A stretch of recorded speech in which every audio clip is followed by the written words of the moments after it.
Bienvenidos a una emisión más de Derecho a Disentir, el programa de Justicia TV en el que abordamos, a través de algunas de las sentencias más relevantes de la Suprema Corte, temas de interés y trascendencia nacional. En el programa de hoy vamos a platicar sobre las obligaciones alimentarias de los abuelos, su naturaleza, cuándo se actualizan, etc. Todo esto a través de la sentencia emitida por la primera sala en el amparo directo en revisión 1200-2014.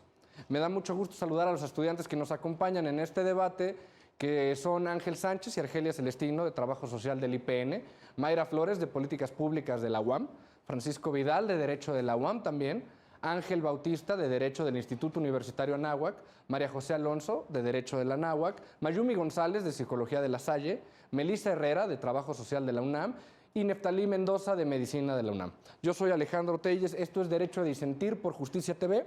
Comenzamos.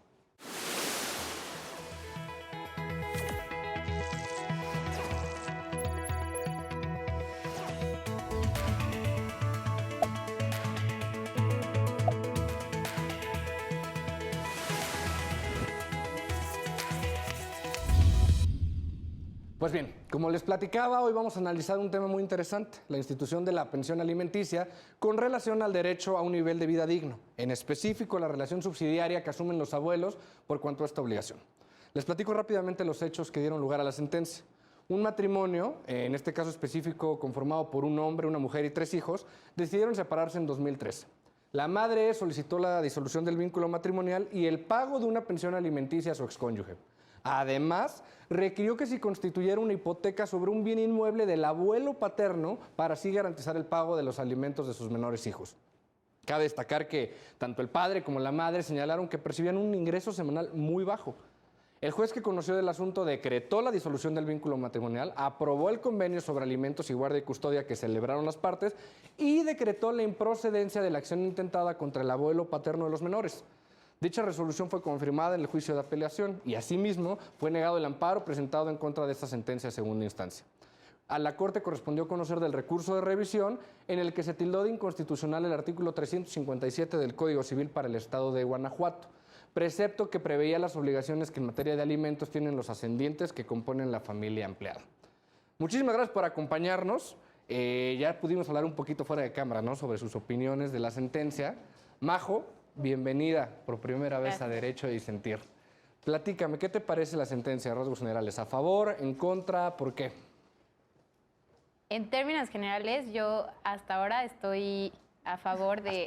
Hasta ahora, porque ya Alex me dijo, nos hizo saber unos datos que desconocíamos, pero hasta ahora sí estoy a favor del criterio que adoptó la Corte al negar este recurso, ya que lo que intentaba la mamá era, pues como ya dijiste, constituir una garantía mediante hipoteca del bien inmueble del abuelo paterno.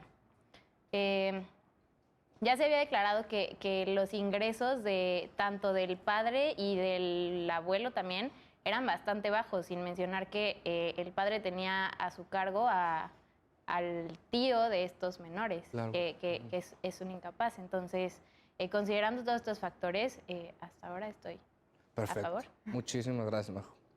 Argelia, bienvenida nuevamente a Derecho a Disentir. Platícame, ¿a favor, en contra, por qué? Pues igual que Majo, estoy a favor. Hasta ahora también. Hasta ahora, porque como ya lo dijo, hay unas situaciones que nosotros desconocíamos. Sin embargo, el hecho de hipotecar a una persona o poner en prenda su única vivienda o su único patrimonio, creo que fue salirse de los límites, ya que están a cargo de una persona con una discapacidad. Entonces, poner su patrimonio en juego puede dejar sin vivienda a esta persona. Ok, muchas gracias. Ángel, bienvenido a Derecho a Disentir. Entonces, ¿tú también coincides? ¿No le tocaba a los abuelos, en este caso, entrar al quite? Igual, hasta ahora estoy igual de acuerdo con la decisión de la Corte. Sí, no siento que aún se le atribuya, bueno, igual viendo el trabajo que tiene tanto el abuelo como el padre, y que esto también les llega a imposibilitar poder dar en totalidad la pensión, sí estoy por ahora hasta de acuerdo. Ah, bien, perfecto. Muchas gracias. Francisco, dígame. Bienvenido a Derecho a Disentir. A la orden.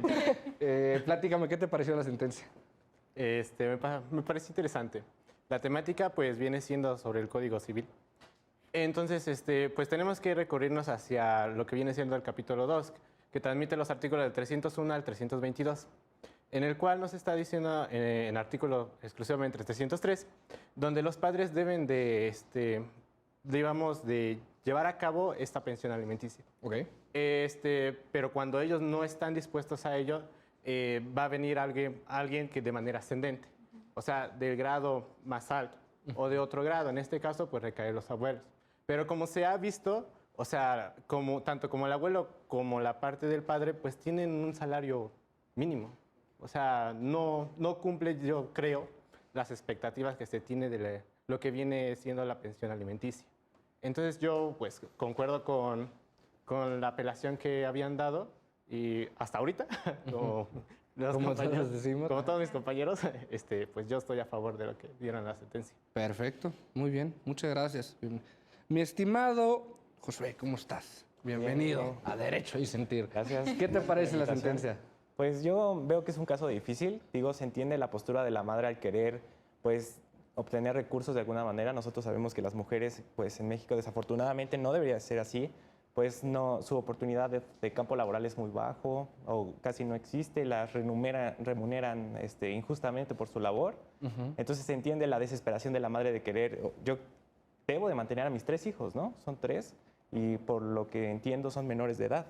Entonces, y también está el lado de que los abuelos pues cuidan a una persona discapacitada y el cuidado que se le debe dar a una persona discapacitada pues es costoso, es laborioso, cansado. Y también el punto de no solo dar el dinero a los hijos, ¿no? Sino nosotros somos un ente biopsicosocial, no solamente hay que cubrir las necesidades biológicas, sino también el contexto social y el contexto psicológico. Perfecto, muchísimas gracias. También a favor. Mayumi, bienvenida a Derecho a Disentir. ¿También a favor de la sentencia? Sí, a favor. ¿Por Pues qué? más Cuéntame. como decía mi compañero, o sea, igual, primero también tendríamos que ver qué discapacidad tiene esta persona, porque si es como discapacidad visual, auditiva, ¿El tío? sí, el tío. Ya los términos ya también cambian, porque también tienes que ver que hay una funcionalidad de estas personas. No solamente es como tenerlo y querer mantener a alguien que decir, ay, es que estoy discapacitado y no puedo valerme pues por mí mismo. Cuando las circunstancias, creo que contemporáneamente a lo que estamos viviendo, han cambiado. No son las mejores, pero sí tenemos grandes cambios para poder decir, esta persona, hay una adaptabilidad a nuestra sociedad. Entonces, si los abuelos nada más, bueno, el abuelo nada más está haciendo cargo de él, ¿por qué? Y creo que igual la responsabilidad también recae en los papás al planear tener 3 hijos. No solamente es tener un hijo por querer tenerlo, es planearlo. Que es un tema delicado, ¿no? En este Sí. país. Les digo, se han hecho muchas campañas, pero Pero pues realmente el conocimiento que se hace, el estudio que se hace es muy poco. sí, claro. Digo, ya abordaremos esos temas, pero no sé si han visto en Amazon, por ejemplo, tienen un documental muy bueno de esta política que hubo en China, de un niño por familia. Por familia. Está rudo. Sí. Sí. Pero bueno, Ángel 2, para efectos referenciales. Sí, mucho gusto. Bienvenido a Derecho a Disentir. ¿Qué te parece? ¿Estás con este grupo a favor de la sentencia? Estaba, pero ya quiero estar en contra. A una postura ni a favor ni en contra, porque si bien lo comentaba mi compañero, nos decía que los padres directamente deben de cubrir las necesidades del menor. Pero la mujer pelea y para que tenga mayores ingresos de parte de lo que es el padre y el abuelo paterno. Pero en este caso, si no se cubriere o no le alcanzara al padre o a la madre, yo estaría a favor de que una persona ascendiente le brindara los recursos para satisfacer y ver más que nada el bienestar del menor. Ok, perfecto. Mayra, bienvenida. Muchas a Derecho a gracias. Disentir. ¿Tú qué opinas? Pues bueno, básicamente la sentencia es muy, muy fuerte en el sentido de que, pues bueno, hay que identificar que este matrimonio en particular era por bienes separados. Entonces, evidentemente la necesidad de la madre al querer asegurar el futuro de sus hijos, pues sí radica mucho en intentar aceptar o intentar buscar esa solución para el mantenimiento de sus hijos. Sin embargo, creo que es muy injusto que, sabiendo que su esposo, siendo albañil, sus suegros, en este caso abuelos de los niños, son personas mayores que venden dulces, pepitas. Evidentemente con ese trabajo pues no alcanza lo suficiente para adquirir una pensión alimenticia y más que nada con todo lo que involucra, no solo alimentos, sino vestido, casa, sustento. Entonces creo que hay que identificar mucho que la Corte ha tratado de ser objetiva en el sentido de que, pues, es que es un tema muy delicado, yo insisto, es un tema muy delicado. Por más que se trate la objetividad, no se puede alcanzar por el hecho de que pues todos somos humanos, sentimos, a lo mejor no directamente porque no somos papás o no sé, pero pues creo que se ha de ser muy complejo y yo creo que desde el tema de política pública tendríamos que incidir en acciones que en realidad reflejen el malestar ciudadano. Tienes toda la razón. Muchísimas gracias. Mel, cerrando con broche de oro. Siempre es un gusto tenerte aquí. La guerrillera. Platícame, ¿qué te parece a ti la sentencia? ¿A Bien. favor o en contra? Yo estoy a favor de la sentencia, Ajá. pero creo que sí hay como puntitos que tenemos que criticar. Bueno, para empezar hay que hablar de que para otorgar una pensión alimenticia hay procedimientos y Ok. pasos para que esto se pueda dar, ¿no? Se hablaba de que tanto la madre como el padre son de bajos ingresos, por eso se pide la pensión al abuelo, que también es de bajos ingresos y a cuyo cargo está una persona con diversidad funcional, desconocemos cuál. Entonces, creo que la Corte actuó con el debido proceso, creo que decidieron bien. Y yo por ahí estaba leyendo que cuando se considera que, bueno, se pide la pensión para alimentos a los padres de la persona que, del papá o la mamá, que o está fallando con la pensión o es insuficiente en cuanto a lo que puede aportar. En este caso, los dos están siendo insuficientes. Entonces, la pensión a abuelos también podría pedírsele a los papás de la madre y de eso no se habla nada, ¿no? Entonces, bueno, creo que actuaron bien, pero creo que sí es como un tema a pensarse el estado de indefensión en el que están esos niños, porque están en precariedad tremenda, ¿no? Sí. Entonces, habría que pensar en derivarlos a alguna institución. También, no sé, me hace mucho ruido que el caso parece sencillo en cuanto a procedimientos legales, porque está bien clara la ley, ¿no? Actuaron bien. Pero creo que un abogado bueno que llevara el caso jamás habría recomendado seguir tantas instancias, porque la señora, si está solicitando una pensión, es porque no tiene dinero. Y llevar estos procedimientos es un gasto de dinero que me hace pensar en la ética del abogado, ¿no? Quizá yo los habría derivado a otra instancia, pero ahí mira, quedo. Interesante. Ahorita platicamos un poquito del tema de políticas públicas y me parece muy interesante porque si analizamos, el tema que vamos a analizar ahorita es la relación de este crédito alimenticio que se tiene con los abuelos. En términos generales tenemos que hablar, por ende, de qué son estos alimentos y de dónde proviene esta relación. Como bien lo marca la sentencia, cuando se da entre padres y hijos es un tema de patria potestad y de tener que velar hacia estas personas, no solo los hijos, porque también pueden ser los adultos mayores, que se encuentran en un estado de necesidad, ¿no? Y por esta relación, cuando es entre padre e hijo de pater, pues tenemos que protegerlo. Y después, hacia la familia empleada, tenemos un principio que es el de solidaridad familiar. Es decir, pues echémonos la mano entre todos los que somos este componente o núcleo familiar, ¿no? Los alimentos, como bien mencionábamos, provienen de una necesidad, de ciertas situaciones básicas que incluso el Estado no nos los está cumpliendo, ¿no? Hablamos de educación básica, hablamos de alimento, hablamos de vestido, todas estas cuestiones donde también, no sé si coincides conmigo, hay una ausencia de Estado. Sí, totalmente. Entonces tenemos que definir primero qué le pedimos al Estado y qué tanto le podemos pedir a la familia en ese sentido, ¿no? En el caso concreto nos encontramos que son dos personas con ingresos mínimos, incluso menores al salario mínimo. Y el juez determina que eso resulta suficiente para que no tengan que entrar los abuelos.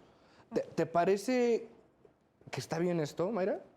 Pues es que, como lo acabas de mencionar, los abuelos nada más podrían entrar por solidaridad. Es decir, en ningún momento, inclusive legalmente, no se les atribuye la facultad para que pues, recaiga en los abuelos. Básicamente, si los abuelos quieren apoyar, lo van a hacer. Y evidentemente, como todo amor familiar, pues lo van a intentar de alguna manera. Sin embargo, evidentemente, las circunstancias no son las más adecuadas para incidir en ese trabajo que hacen los abuelos. Dale. Bueno, en este caso considero que el juez está pegando mucho a lo que marca la norma, porque nos dice que los hijos van a recibir directamente la pensión a quienes tengan, bueno, ¿cómo diría? Del bajo de quienes estén de guardia y custodia. Ajá. Bueno, si están en la guardia y custodia y la patria potestad la tienen los padres, de ellos directamente va a recaer el darles la pensión alimenticia. Mientras no falte ninguno de ellos o ninguno de ellos pierda la patria potestad, entonces recae en lo que es los abuelos. Mientras tanto, en los padres. Híjole, qué difícil, ¿no? Porque, a ver, en estos casos donde tienes una situación de precariedad y atendiendo a que existe un principio de solidaridad familiar, ¿no tendrían que entrar todos al quite para asegurar el bienestar del chamaco? Sí, claro. Entonces, ¿está mal la sentencia? Bueno, yo sigo diciendo que también no hay que olvidarnos de los demás componentes, ¿no? Por ejemplo, en otros países, ya lo decían por acá, derivarlos a otra institución para, a lo mejor, ya no es tan factible para los padres mantenerlos, cuando otra familia o otras personas sí lo pueden hacer. En otros países también se evalúa no solamente la capacidad monetaria, que en México solamente es eso, sino también cómo es tu dinámica familiar, lo puedes mantener, va a volver a ocurrir este problema de divorcio. Entonces también esos aspectos hay que cuidarlos. Si bien yo sí estoy de acuerdo en que la Corte hizo lo correcto, pero quedamos muy limitados como nación, como país, en los demás aspectos que tienen que ver con el desarrollo de un individuo, ¿no? Que al final va a ser parte de esta sociedad, va a aportar, y de qué forma lo va a hacer si no tiene los recursos, los impulsos para poder hacerlo, ¿no? Sí. ¿Tú qué opinas, Mario? Adelante, dime.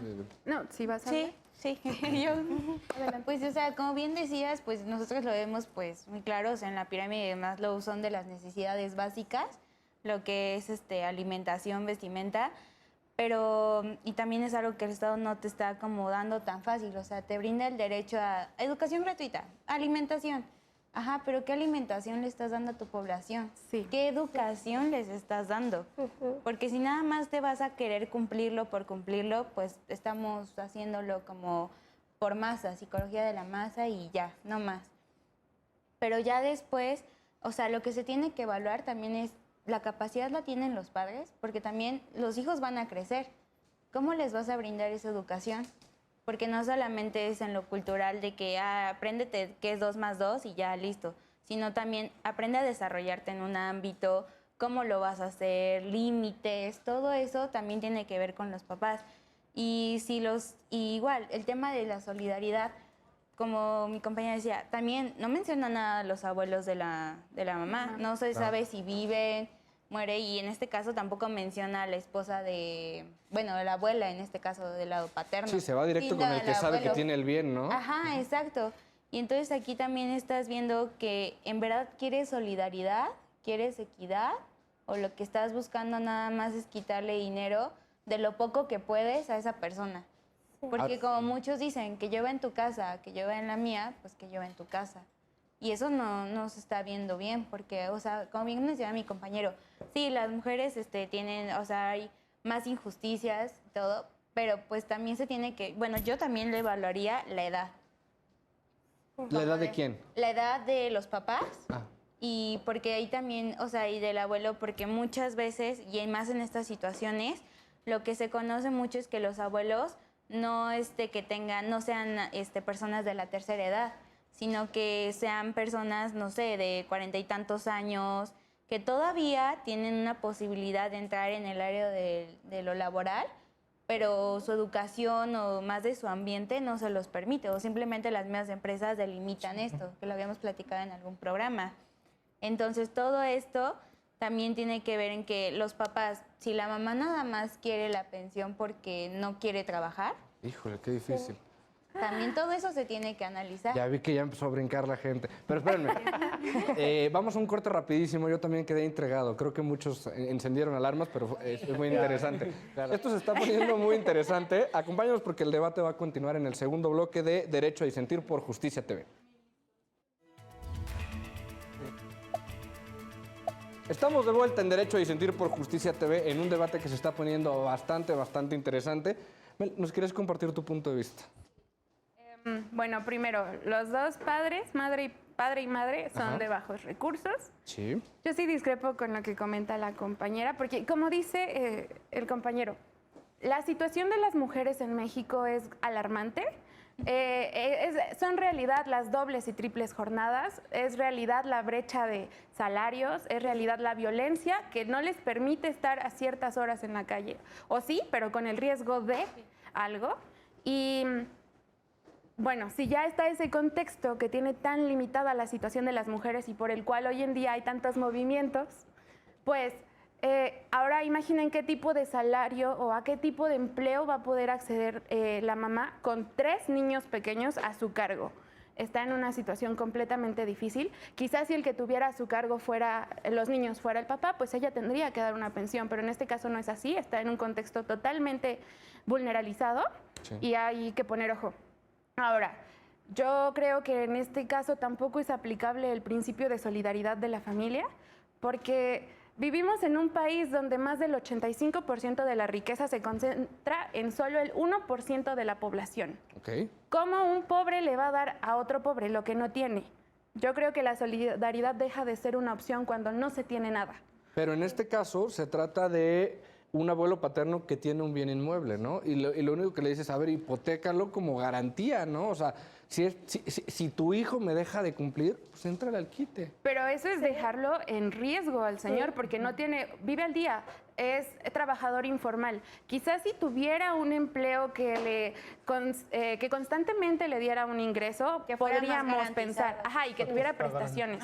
Pero hablamos de un trabajador informal y lo de el hijo que tiene situación de discapacidad. Ahora, yo creo que tiene también que ver como con lo macro, con el sistema, y justo que pues ahora somos totalmente individualistas. La responsabilidad no tendría por qué caer únicamente en esa familia, sino en toda la sociedad, porque al final, si algo falla, fallamos todos, ¿no? Entonces creo que tendría que apostarse más como a un cambio de sistema, quizá un cambio, pues, donde no sea el capitalismo el centro, ya sé, muy utópico, pero sería lo ideal, ¿no? Y es que, mira, un estudio en China dice que cuando estaba creciendo China, pues las competencias laborales crecían, ¿no? ¿Qué aportas a la empresa? Si no aportas mucho, te vas, y el que aporta más se queda. Entonces, los que aportaban más, los que aportaban menos, pues se preocupaban y se ponían a estudiar, a aportar más a la empresa, y eso generaba estrés. Sí. El estrés dentro de la dinámica familiar, pues se notaba, ¿no? Se enojaba, maltrato intrafamiliar, y todo esto terminaba en divorcio. Sí. Entonces, no es utópico, es la verdad.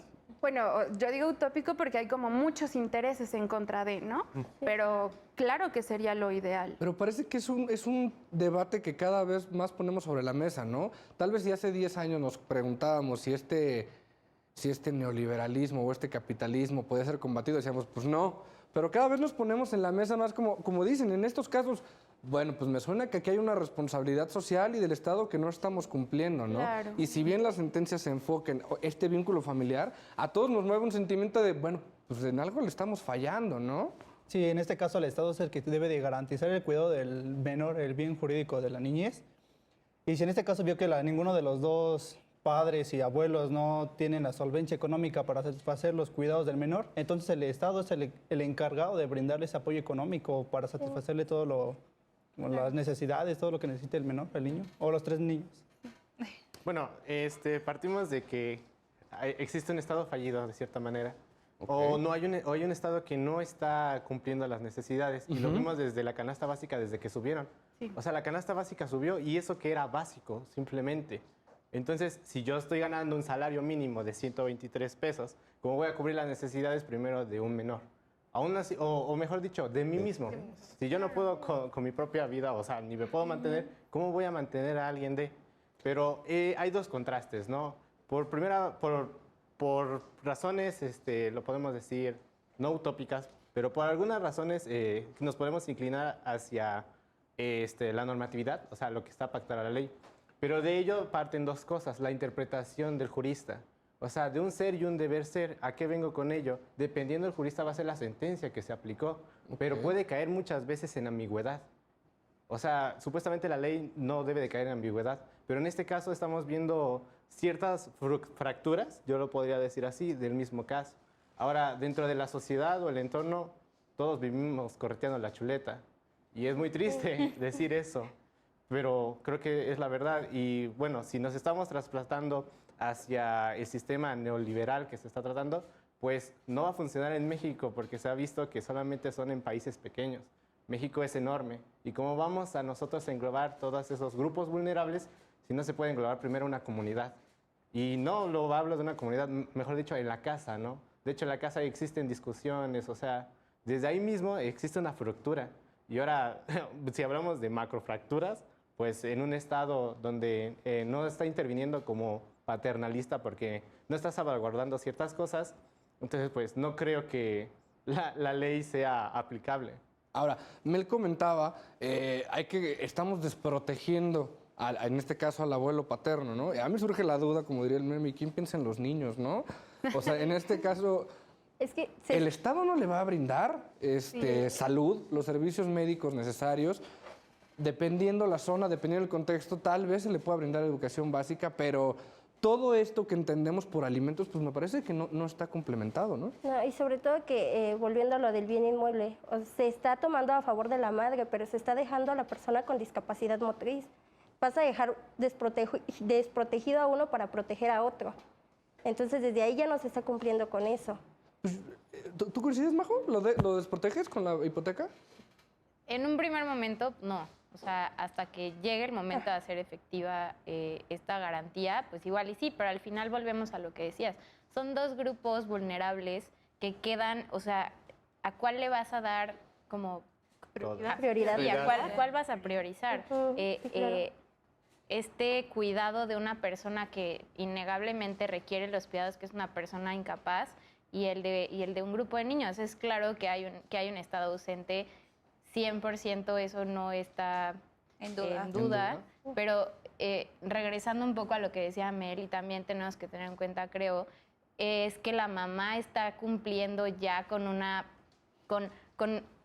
parte de su obligación por la patria potestad de dar alimentos a sus hijos porque los tiene en su casa. Al final del día, pues como decía Mel, no es lo mismo solamente depositar cada mes, cada semana, lo que sea, a tú encargarte y reestructurar toda tu vida porque ya no estás contando con el apoyo de 2 personas para la crianza de 3 menores, sino que ahora, pues, a ver cómo le haces para llevar a los 3 a la escuela y darles de comer y estar al pendiente de ellos en la casa, pero también ir a trabajar porque pues les tienes que dar, o sea, lo que les da el papá no te alcanza, evidentemente. Entonces, pues creo que también hay que poner sobre la mesa la labor que está cumpliendo la mamá en todo esto. Coincido completamente. Bueno, yo igual en este caso, yo viéndolo un poco, a mí me gustaría igual poner sobre la mesa lo que hablan muchos autores, que es el ciclo familiar de la familia. A ver, nos brindan un modelo. Aparte, igual el desarrollo humano, yo lo veo más desde la parte del desarrollo psicosocial de Erikson. Bueno, ellos nos manejan varios modelos que, poder leyéndolos, pues nos manejan varias etapas que nosotros debemos de ir cumpliendo o vamos a ir experimentando a través de nuestra vida, pero que, pues, bueno, más bien ya traspasando esto a la realidad, pues, como no hay garantías para cada uno de estos digámoslo así, etapas de la vida, pues no se cumple como tal ya lo que se establece en la teoría. Porque finalmente, bueno, viéndolo desde la infancia, en la educación, pues como lo mismo decían, qué tipo de educación nos están dando y muchos otros factores que igual influyen. Viéndolo desde la adolescencia, igual ahorita vemos que ya hay altos índices de depresión y que esto lo da reflejado en los mayores índices de suicidios en la población adolescente. Igual en la población adulta, como bien decían, en la mujer, yo tuve la experiencia de trabajar en una fábrica donde predominaban más las mujeres y eran jornadas de 12 horas, tanto un turno matutino y un turno vespertino, donde era un salario muy bajo y pues con eso tenían que pues estirar todo el dinero porque igual tenían hijos de por medio, algunas también tenían que dar gasto en casa porque ya eran madres solteras. En cuanto a población de varones, casi no abundaban en la fábrica y más que nada, bueno, estuve algunos tiempos trabajando en fábricas y ahí está principalmente el mayor número de mujeres laborando, no en fábricas. Explotación. Y bueno, viéndolo desde la parte del adulto mayor, igual se supone que nos manejan que deben de tener ya son parte de ya solo dar la experiencia. Ellos ya únicamente comparten sus experiencias a la familia y ya están en una etapa de sabiduría donde ya se integran conforme a todo lo que vivieron durante su vida, pero que igual no se puede realizar porque igual hay bastantes Tenemos adultos un problema mayores de que están... pensiones terribles. ¿no? Exactamente, y que están buscando trabajo. Y aún peor para teniendo nosotros, ¿eh? discapacidad. Están buscando trabajo aún ya con una discapacidad visual, motriz, o igual con una enfermedad ya crónico-degenerativa. Tienen mucha limitación. Sí. Exactamente. Sí, claro. Y justo, comparto lo que dicen en el foro, porque no solo se trata de la cuestión económica, ¿no? Se están dejando de lado las cuestiones psicológicas, sociales, porque también entra el rol de ser o no una buena madre, ¿no? Que importa muchísimo, influye mucho en las personas. Y retomando esto de la pobreza, creo que también a nivel normativo la sentencia estuvo bien, pero de pronto las leyes no empatan con lo que sucede en la realidad. Cuando el señor Meade fue secretario de Hacienda, hubo un cambio en los índices para medir los niveles de pobreza, que a su vez generaron como un hueco en este seguimiento que se venía dando de la pobreza. Lo convirtió en 5 parámetros y pobreza alimentaria ya no se consideraba pobreza alimentaria si tienes una tortilla con chile que comer al día.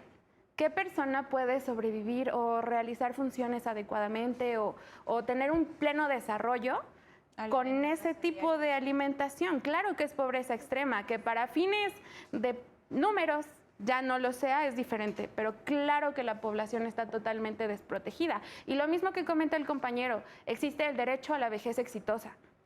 ¿Cómo van a acceder las personas a la vejez exitosa?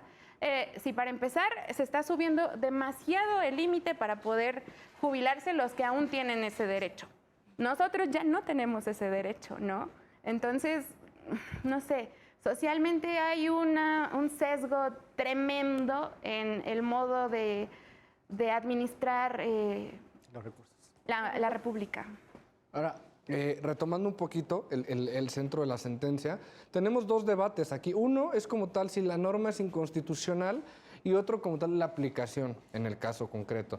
En principio, me parece que tenemos un consenso. La norma no es inconstitucional cuando prevé que los primeros que tienen que entrarle al quite son los padres y en la ausencia de ellos o ante la insuficiencia de ellos entran los abuelos y así nos vamos entrando. A todos nos parece correcto, ¿no? Sí. El tema aquí ya me parece que es en la aplicación de la norma, ¿no? Donde en autos podemos ver que es un sueldo raquítico el que pueden ofrecerle y me suena también, platicando que tal vez faltó un poco de perspectiva de género, ¿no? Totalmente. En la sentencia.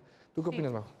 Justamente, o sea, lo que decía hace un momento, definitivamente, yéndonos más atrás todavía, creo que muchas veces el operador de la norma se limita únicamente a tomar un precepto, una situación y ponerle la que le queda y hasta ahí. Hasta ahí llegó mi labor de juzgador y creo que no nos podemos, nosotros que somos los que el día de mañana vamos a estar allá arriba, no nos podemos limitar únicamente a eso y no podemos tener esta apatía a la hora de juzgar, a la hora de estudiar los casos, a la hora de tomar una decisión. Y justamente lo que dices de la perspectiva de género, pues es evidente que en este caso pues fue nula. Es que hay una parte donde la recurrente lo menciona y dice, es que, a ver, juzgador, no estás tomando en cuenta que yo me hago cargo de los niños y aparte estoy aportando a la casa. Y le dice, la norma genera un efecto discriminatorio. Per se puede que no lo sea, pero sí lo es por los efectos que produce. ¿Nos quieres compartir algo, Mary? Sí, de hecho yo coincido mucho con lo que acaba de decir Majo. Creo que los legisladores de cualquier partido y de cualquier color que sean no se han enfocado y no han priorizado en realidad la realidad, por decirlo así. Hemos escuchado a lo largo de esta discusión que identificamos dos como dos ramas, dos vertientes, pues. El ideal, que es la norma, y la realidad, que es lo que está aconteciendo y es el caso en concreto. Entonces, creo que las legislaciones deberían...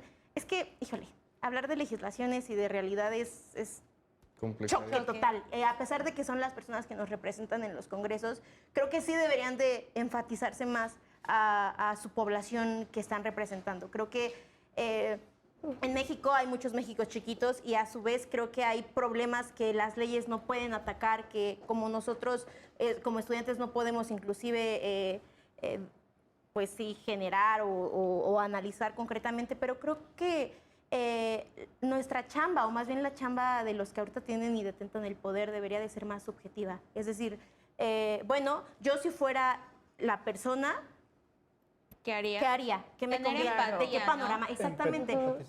Incluir e incrustar esos valores a la toma de decisiones adecuadas.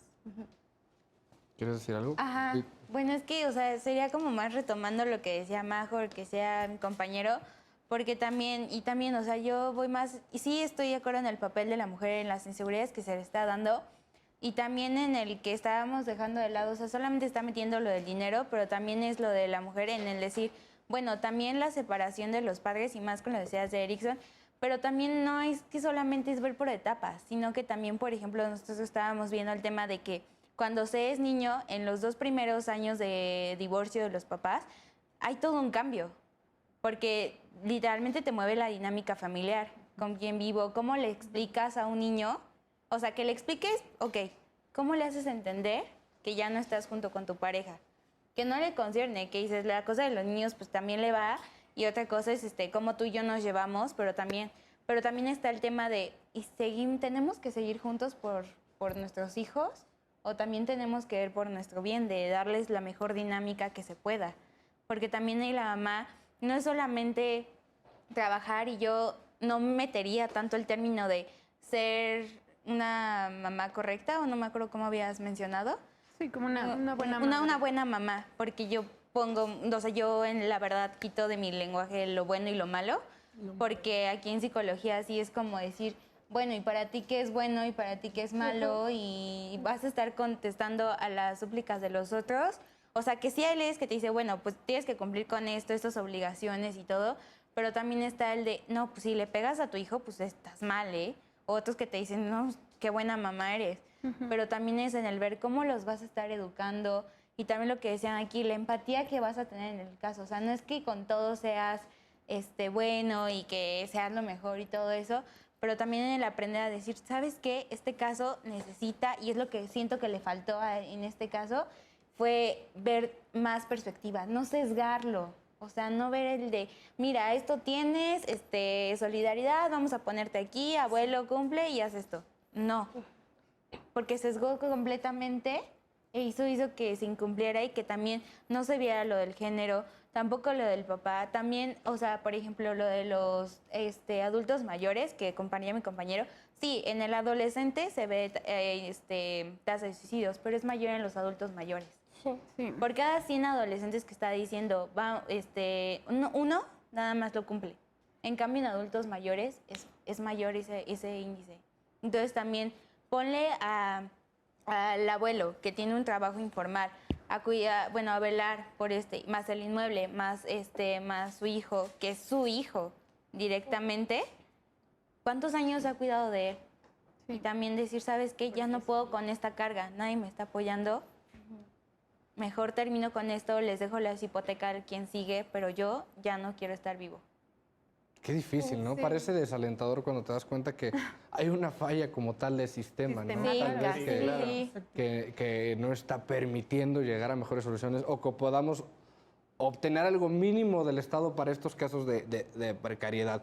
Tener un apoyo, una base tan siquiera, en el poder decir, me caigo, pero aquí está el Estado para decir, ¿sabes qué? Te brindamos esto, síguele, dale. Si quieren regresamos con eso, porque también es un tema muy debatido. ¿Hasta dónde le toca al Estado? Sí, ¿Hasta sí. dónde Ajá. tiene que permitir una libertad y inferir lo menos? ¿O hasta dónde tiene que cumplir con ciertos parámetros de necesidades básicas? Esto es Derecho a Disentir por Justicia TV. No te vayas porque se está poniendo muy, muy bueno.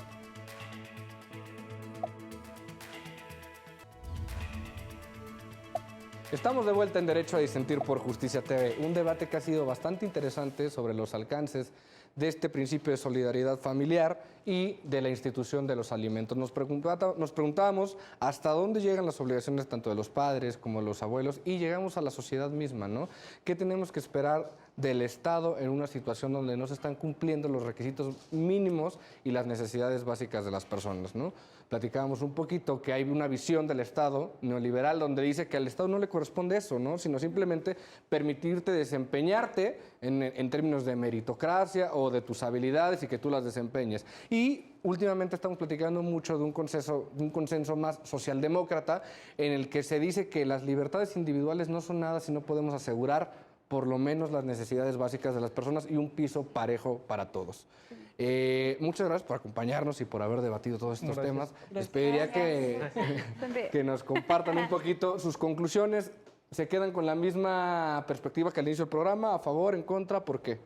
Bueno, pues yo me quedo neutro. Sí, eso, sin comprometer criterio. Porque pues no se está tomando la ente holística de los hijos, ¿no? O sea, también es el componente biológico y social y el psicológico. Han hecho estudios, por ejemplo, que en el divorcio los niños tienen tendencias a ser psicópatas. Digo, hay limitaciones, hay aspectos individuales, pero en Estados Unidos, que más o menos el 50% de la población es divorciada, pues se ha visto esto, ¿no? Entonces falta ver este ente holístico, no solamente sesgarlo o verlo de un enfoque. Y también, bueno, yo concluyo que si los padres no son los que pueden aportar un futuro para sus hijos, que otra institución que sí es por lo menos un poquito más puede aportar, pues que lo haga, ¿no? Muchas gracias. Creo que igual es neutra, porque ya cambió todo el panorama. Claro, están convencidos que venían al principio. O sea, pero creo que igual, o sea, lo que hacemos pues aquí es abrirnos, ver las perspectivas de diferentes puntos. Entonces, pues, creo que sí, o sea, lo que menciona mi compañera es muy importante. Pues, también ver todo lo biopsicosocial del humano, porque si quieres a un hombre funcional, pues ponte a pensar bien si quieres a la máquina o al humano. Entonces, también todo eso tiene que verse y también, o sea, lo que mencionaba de cómo, de si vas a estar, incluso hay un libro, si le gustan leer, que se llama De la adolescencia normal y anormal de Averasturi, para ver realmente lo que está sucediendo, si realmente le estás brindando lo mejor que puedes a tu hijo, porque también está en no le vas a cumplir caprichos también, también tienes que ver cómo lo estás educando. Qué difícil. Muchas gracias. Sí. Mi estimado Ángel 2. Sí, ¿verdad? Sí. Yo mantengo mi postura neutra como inicié, en el que la Suprema Corte haya determinado que directamente los padres deben de dar la pensión, pero igual de otra parte que una institución con más recursos económicos pudiera aportar y apoyar al menor. En todo caso, el Estado siempre se ha preocupado supuestamente por el bienestar jurídico del menor, de la niñez. Okay. Bueno, muchas gracias. Sí. Creo que yo también mantengo una postura neutra, porque a nivel aplicación, a nivel normativa, pues se podría decir que estuvo bien, pero con la crisis que se vive actualmente ya basta de posturas blanditas y de estar solapando estas cegueras, ¿no? Entonces, me mantengo parcial. Creo que es una crítica muy importante que debemos hacer, justo como al Estado. Yo no apuesto a un Estado benefactor. Ya hubo estados benefactores fallidos en México, pero sí apuesto a uno donde las oportunidades para que las personas se desarrollen sean reales, no a nivel ley únicamente, sino de facto, que ¿no? se cumpla. Claro, que se cumplan. Por eso es que todo el mundo dice, derecho legislado no es derecho ejercido. Vamos a ejercer todos los derechos y sobre todo que no puede existir un Estado de derecho, un Estado democrático, si no se incluyen a todas estas minorías, a personas de la tercera edad, a personas con discapacidad o diversidad funcional, a las mujeres y sus luchas. Y a los pobres. A los pobres. Y justo a disminuir todo esto, ¿no? Porque se quiere negar mucho, pero es una realidad. Todos estos grupos no son vulnerables, han sido vulnerabilizados y son parte contribuyen a la sociedad, aunque se quieran invisibilizar sus acciones. Y ya. Muchas gracias. Majo. Pues pienso que en términos puramente jurídicos, pues, el juzgador tendría elementos parcialmente para defenderse, dejando mucho que desear, evidentemente, pero desgraciadamente nuestras normas no atienden a nuestra realidad y eso es gravísimo. Y creo que el juzgador no se puede limitar a decir esto es lo que tengo en mis manos y con esto voy a actuar, porque pues entonces vamos a tener una sociedad muchísimo más indiferente y muchísimo más apática y pues no es forma de vivir así. Y en relación a lo que preguntabas respecto a hasta dónde le toca el Estado, dado el contexto que vivimos hoy en México, yo sí le apuesto a un Estado que le tiene que entrar de lleno. O sea, es inconcebible que la riqueza y los recursos que tenemos hoy estén divididos de esa manera. O sea, no me entra en la cabeza cómo un billonario se puede ir a dormir en las noches sabiendo que hay niños como los que acabamos de estudiar, no nos vayamos tan lejos, que están viviendo abajo de un puente y no saben si van a comer mañana o no. Y creo que el Estado no puede ignorar esto y definitivamente no puede voltear los ojos, y yo creo que es a él a quien le corresponde ponerse la camiseta y entrarle de lleno a estas necesidades y más todavía. Muchas gracias. Sí, creo que desde las políticas públicas, al enfatizar básicamente a estos sectores vulnerables, porque como lo acaban de decir, son vulnerables porque nosotros así los estamos concibiendo, creo que sí el Estado tiene parte que ver en este caso en concreto, pero creo que también nosotros como sociedad tendríamos que cambiar el chip. Entonces, si nosotros como sociedad no cambiamos, ¿en serio vamos a esperar a que un legislador o que nuestros representantes lo hagan? Creo que no. Entonces, creo que con la reflexión que yo me voy es de que todos tenemos que cambiar y contribuir en nuestro área de trabajo, en nuestra área escolar, en nuestra área familiar.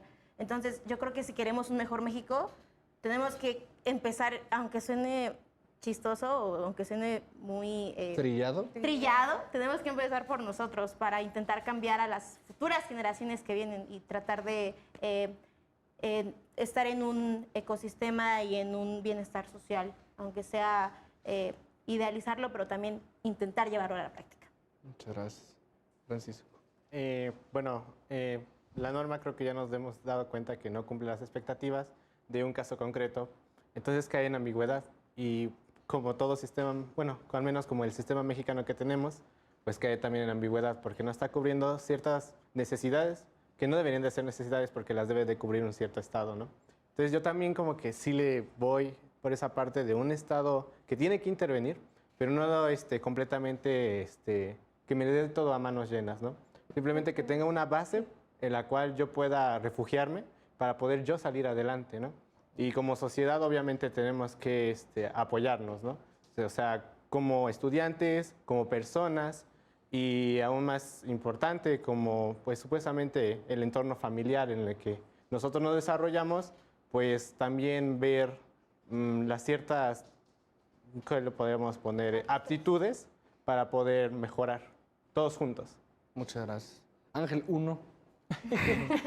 Bueno, igual como todos comparto y ahora mi postura es estar neutral, pero bueno, desde mi perspectiva yo siento que aún lo que es la normatividad de las leyes siguen basándose pero en casos hipotéticos que aún no lo ven lo aterrizan en la realidad y dejan de lado que la sociedad es muy dinámica y constantemente está en bastante cambio. Y pues a la vez sí es, bueno, desde algunas experiencias que he tenido sí es alarmante porque varias problemáticas se están normalizando y justamente por decir esto de la violencia de género y demás problemas que ahora ya se están hablando, pero pues en redes sociales aún muchas personas lo toman de modo en juego, burla, y que esto pues ellos dicen, no, pues es que es un poco de humor, que no debe de afectar a nadie más. Pero esto a mí me hace pensar que pues ya está normalizado todas estas problemáticas, que ya para ellos ya no es algo que les afecte, sino que, pues es normal que pase cualquiera de estas situaciones. Qué difícil. Es algo que para mí... Y bueno, algo último que me gustaría retomar fue del programa número 100, cuando estuvo el ministro, fue ya de la conclusión. La verdad, la conclusión me dejó pensando, pero me gustó, hablando personalmente, porque él hablaba sobre... La pregunta fue, ¿qué le diría a los jóvenes que vienen al programa y hablan sobre los diversos temas? Y él decía que a él era bueno que estuviéramos en este momento de crisis porque nosotros podemos incidir en el cambio.